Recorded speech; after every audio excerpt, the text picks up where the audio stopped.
So here we have these three bookshelves. The Horloge, the Yida Home, and then the Rolling Star. Now, as you can see, they're all very similar, and honestly, you can't go wrong with any of them, but there are a few key things I think you should know before making your decision. And they're all about the same price, so that's not going to be a determining factor. Now, let's go ahead and start off with some things they have in common. First of all, they all have a pretty sturdy metal frame and use laminate particle boards for the shelves. They're really solid, especially when you have them against a wall. They also all come with some kind of strap to anchor them to the wall to make them rock solid. They have really handy black plastic leveling feet, which match the rest of the frame. And the shelves can also support anywhere from 45 to 55 pounds with minimal sag. The Yida Home and Rolling Star shelves both have these X braces on the back, whereas the Horloge doesn't, and I think they just help add to the overall industrial look of the shelves, as well as help strengthen them so they're a lot more sturdy. The Horloge shelf has a couple of these neat little fabric drawers that you can move around wherever you want, and those are kind of cool if you got stuff to put in them. The Rolling Star shelf has 4 of these unique little hooks that you can slide on wherever you want. Now, one of the most obvious differences with these shelves is that the Yida Home is just a lot bigger. It has about 14 inches of height between the shelves, whereas the other ones only have about a foot. It's also about twice as long at 47 inches and has thicker shelves at 5/8 inch thick, where the other ones are only 1/2 inch.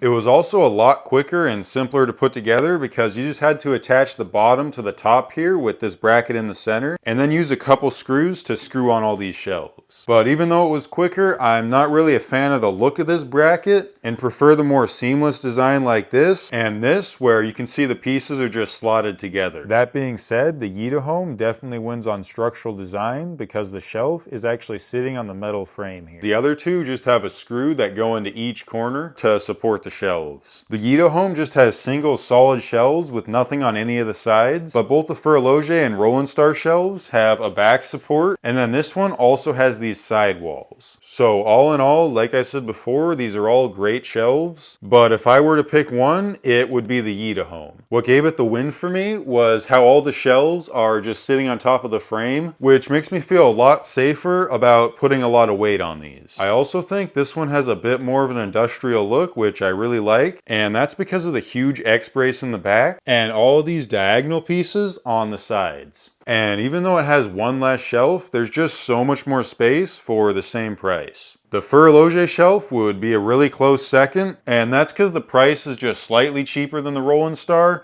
and it has these additional drawers that would be really helpful if you have a lot of loose items. And then the Rolling Star gets stuck in last place, but to be honest, it was a really difficult choice between that and the Horloge.